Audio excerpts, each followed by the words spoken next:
Haleluya, miaravatsika rehetra hatrany amparany tany indray amin'izao fotoana iarahantsika eto izao amin'ny fitsovavam-belona izay hoentiko eto zany ny amin'ny fanahy manambady. Alohan'izay rehetra izay dia metraka ny fotoana antsika ho pelatanan Jesosy satria azy ny fotoana eto, azy ny fitsovavam-belona izay rehetra ho zaraintsika hivavaka antsika. Andriamanitra rainay tsara indrindra any amin'ny avo indrindra, Andriamanitra mahagaga, Andriamanitra izao rehetra izao ianao tsisy tahaka anao ary tsisy azo oharina aminao. Misaotra mankalaza anao mandrakariva zay Tompo amin'izay rehetra nataonao amin'ny fiainanay, ny nanafahanao anay, ny nanovanao anay. Misaotra Tompo, tsy hainay tsy hankalaza, tsy hainay tsy hidera. Ankehitriny Tompo raha izara izay rehetra nataonao tamin'ny fiainako ho an'ny vahoaka mpiaino anao. Ianao koa dia mahay manafaka an'izay rehetra voageja. Ianao koa dia mahay manova ka sokafon'ny masom-panahy ny tsirairay avy Tompo malalo mba halalana ny marina, ka ny marina no hanafaka anay tsy ho andevo ny ota. Misaotra Jesosy, miteneny ianao fanahy masina, apetrao eto ambavako ny teninao fa izao hietry ambany dia ambany. Misaotra Jesosy. Amen. Ry havana malala ny ijoako avombeleto ny amin'ny fanahy manambady. Maro be no tratra ny fanahy manambady io fa menatra tsy samy teny, menatra tsy samy laza manambara mba atao délivrance. Maro no miaina ao anatin'izany na dia kristianina aza. Zaho zany dia tratra ny fanahy manambady tena hoe nampijaly nandritra ny enim-bolana mahery fa isan-kalina tonga ny fanahy ratsy tena hoe fomba fiteny azafady amin'ny fomba fiteny satria eto dia amonjena fanahintsika ho ambara eto, amonjena ny fanahintsika tsirairay avy satria ny maloto tsy afaka hiditra ny lanitra. Mety hitentsika hoe inany amin'ny nofy, fa na amin'ny nofy dikan'izay ny fanahintsika zany manambady any Satana. Dikan'izay ny fanahintsika le matory manao firaisana amin'ilay fahavalo. Amen. Manao firaisana amin'ny Satana ka tsy hiditra ny lanitra raha tsika vadin'ny Satana. Tsika natao fofombadin'i Jesosy. Ny fanahintsika atao vadin'i Jesosy satria tsika manantona an Jesosy dia amin'ny fanahy. Izay mivavaka amiko izy dia mivavaka amin'ny fanahy sy ny fahamarinana. Ty nofo ty, nofo vatana ty vovoka. Fa le fanahintsika no mahatsika. Iny fanahy iny anefa raha tsika matory ka manofy, misy manao firaisana amintsika, tonga dia ambarako eto le izy firaisana amintsika tsika matory satria ny fanahintsika no vonjena eto. Na ianao lehilahy, na ianao vehivavy ka manofy ianao, misy fanahy na indraindray tsy devoly, indraindray le devoly manao firaisana, indraindray olona miprisonné anao, zany hoe ny fanahinao bloqueny any hoany dia vadiny ianao amin'ny spirituel, amin'ny fanahinao zany dia isan-kalina izy manao firaisana aminao. Fa nijaly aho ry havana nandritra ny enim-bolana efa hoe zay efa nanolo tena ho an'i Jesosy tamin'izay vonona naraka an'i Jesosy fa za tamin'izay koa mbola tao anatin'ny tokantrano maso. Izany koa dia lalana ahafahan'ny Satana manao firaisana amintsika satria azy ny tokantrano maso, azy ny firaisana ara-nofo alohan'ny fanambadiana. Raha mbola miaina amin'izany tsika na dia mivavaka be na dia inona ny zavatra hoe hitantsika satria Satana dia mampahita fahitana ihany koa, ny Satana dia mampanofy ihany koa. Ka raha tsika tsy mandeha amin'ny fahamarinana sy ny fahamasinana ka tsika mivavaka be nefa ao anatin'ny tokantrano, ao anatin'ny fijangajangana, dia dikan'izay ny fanahintsika tsy an'i Jesosy mihitsy fa ny Satana. Ry havana malala, aoka tsika tsy hanokatra varavarana raha tsika efa nandray an'i Jesosy ho Tompo sy Mpamonjy amin'ny fiainantsika. Hafa ndray le mandeha fotsiny am'izao makany am-piangonana mivavaka sy ny sisa. Ao ny mivavaka ny mandray fanasany tompo nefa ao anatin'ny fijangajangana fahavetavetana eo anatrehan'Andriamanitra ry havana. Fahatezeran'Andriamanitra hiatra amintsika. Tsika tokantrano maso tsika manao firaisana ary manao fanambadiana nefa tsika mahalala an' Jesosy nefa mandray ny fanasany tompo. Fanasany tompo dia ny rano Jesosy sy ny mofo zay solony hoe tenan' Jesosy. Misotro an'iny tsika sady mihinana ny mofo nefa tsika ao anatin'ny tsara ka sitrapon'Andriamanitra.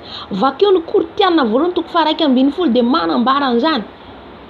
Izay ny mahatonga ny olona maro izy tratra ny aretina sy ny sisa satria noho ny tsy fankatoavana nyity tenin'Andriamanitra ty.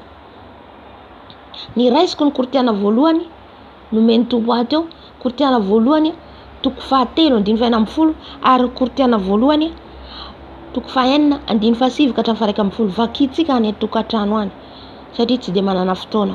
Vakitsika ny tenin'Andriamanitra any. Inona ny zavatra voalaza? Tsy afaka miditra ny fanjakan'ny lanitra izy ny mpijangajanga.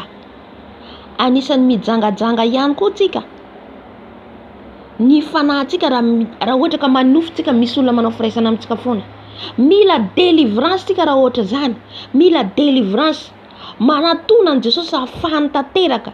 Jesosy ahafahao amin'ity fanahy manambady ity. Fa rehefa tsika manatona an' Jesosy ka mitady azy amin'ny fo tokoa, ao mety hoe mila délivrance ampanopin'Andriamanitra tsy misakana andeha montsy mampanopin'Andriamanitra. Fa ianao koa dia afaka manatona an' Jesosy ho délivren Jesosy. Ho afahan Jesosy. Délivrance dia fanafahana. Fanandritra ny enim-bolana ijoroako vavolombelona anareo. Isakalina io devoly io. Fanahy manambady io manafika manao firaisana. Efa tsy tafatory eo ambony fandriana tsony aho.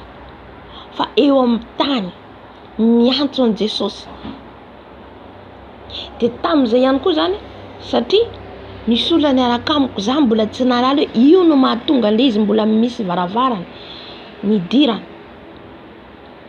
Anatiny enim-bolana fa souffrance. Azafady amin'ny fomba fiteny fa io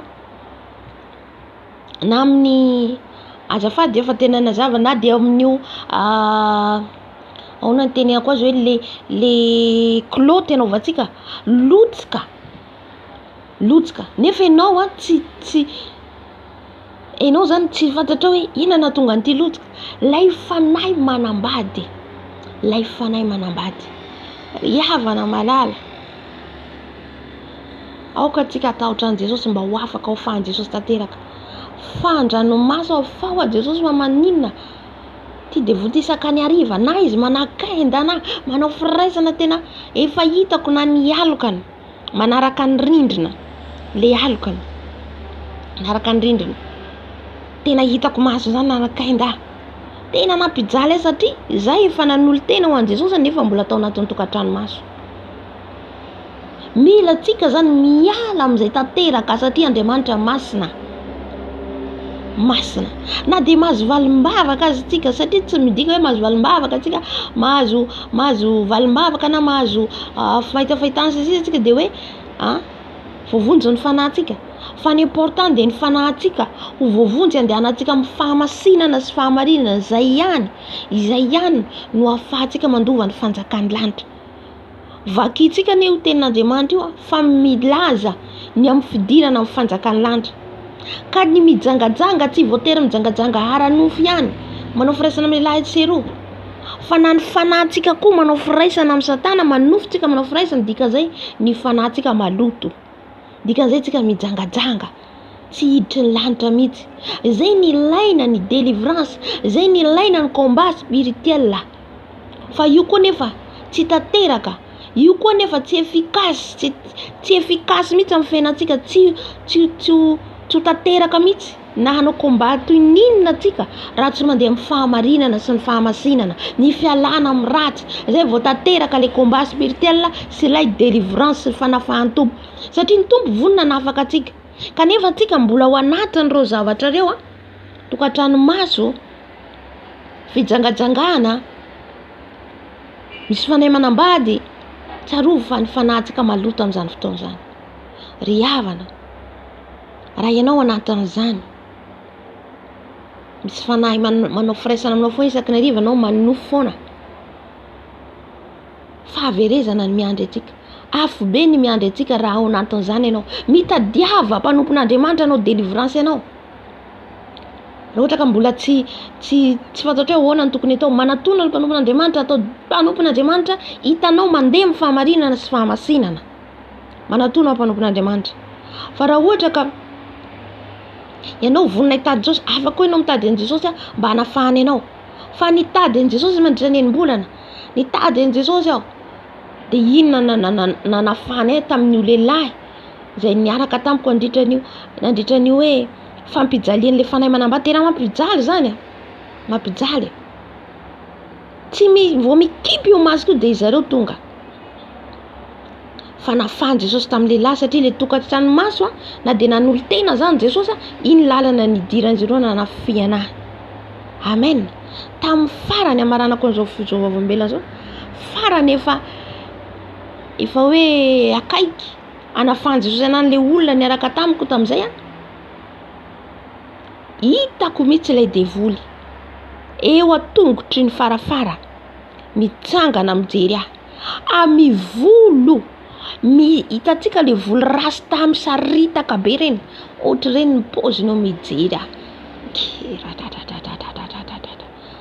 Mampatahotra zany ry havana. Sa Jesosy ny antson'i Jesosy intelo ny ala izy. Tena hoe nijaly, nahita fijaliana amin'io fanahy manambady io.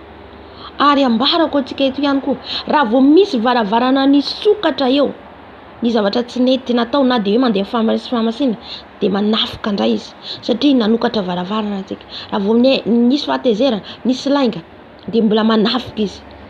Dikan'izay mila hiditsika ny varavarana, mila mandeha amin'ny fahamarinana tanteraka mba tsy ahafahany manafika atsika.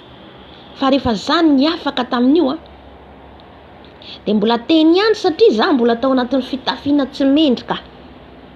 Raha vao misy zavatra momba azy eny amintsika dia manafika atsika izy. Amen.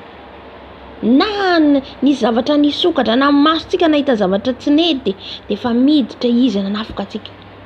Ka mila miambina foana atsika mba tsy haloto ny fanahintsika. Amen. Ka aoka atsika zany raha ohatra ka ao anatin'izay zavatra aza menatra mitady mpanompon'Andriamanitra, hanao délivrance, hanao combat spirituel. Aza manaiky le fampianarana kety tsy isan'izany combat spirituel zany, tsy mandroaka devoly zany. Izy anteny atsika Jesosy ary nanao délivrance, nandroaka devoly. Vao itsika misy ny fiangonana tsy mandroaka devoly. Le fanahy ratsy be dia be ao anatsika, firy ny fanahy ratsy miafikafinao ao anatsika. Mila délivrance isika. Ka ny fiangonana tsy manao combat spirituel tompoko, tsy mandroaka devoly, dia mila mandiny tena manontany an'i Jesosy tsika. Amen. Mila roahana le devoly, mila roahana. Amen. Ahoana zany misy amin'ireo olona tarinao reo, misy fanahy manambady mamatotra, misy fanahy sirène des eaux, fanahy zazavavin-drano, nefa ianao mpanompon'Andriamanitra tsy mandroaka devoly, no tsy avy amin'i Jesosy zany. Mila fantaritsika ny fiangonana andehanantsika. Amen. So dia vao mainka mampiditra le devoly ao anatinao.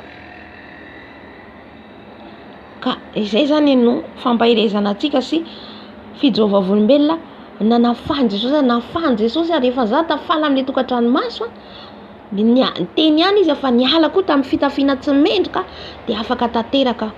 Tena tsabako hoe tsy sanan'antokantona intsony satria ny diovin' Jesosy no hamasiny no hamarinina amin'ny rano. Amen.